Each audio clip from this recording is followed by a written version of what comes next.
Autologous stem cell transplantation for newly diagnosed multiple myeloma is likely here to stay, because when we look to the key and biggest randomized phase 3 trial, they are all in favor of transplant frontline, not delaying transplant.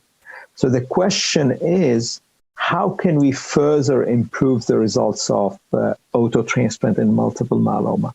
And I think we've seen over the last couple of years the advent of some interesting results, but also combinations when it comes, for instance, to improving the induction regimens. Until recently, we've been relying on triplet combinations, proteasome inhibitors, IMiDs, dexamethasone, like the famous VRD or VTD regimens.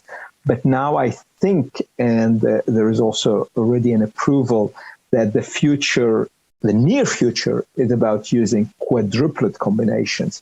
And this is why adding anti-CD38 monoclonal antibodies like daratumumab to VTD or VRD is proving to be very promising. Dara-VTD showed superiority in terms of response after induction in the Cassiope phase 3 randomized trial.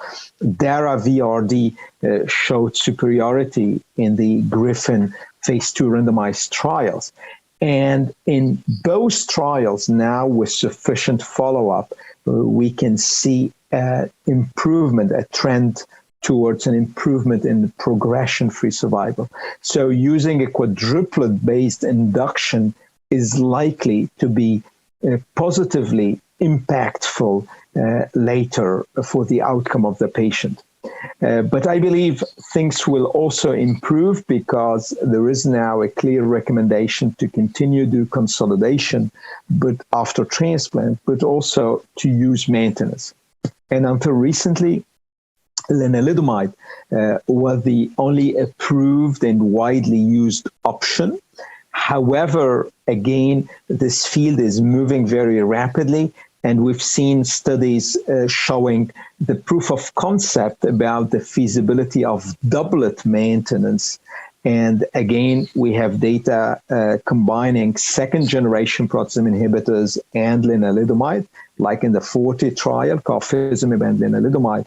And we've seen also in the Griffin trial the use of daratumumab and lenalidomide. Obviously, these doublets are not yet approved for maintenance, but I think the feasibility is there and the results look promising. So we are eagerly awaiting for the results of randomized phase 3 trials, because obviously this will help further improving the results. Because at the end of the day, actually, when you combine the optimal induction, namely a quadruplet, when you use high-dose chemotherapy, melphalan 200, you use a consolidation, but also if you are able to optimize your maintenance strategy, this is where you are likely going to be able to put the patient, to bring the patient into the deepest minimal residual disease.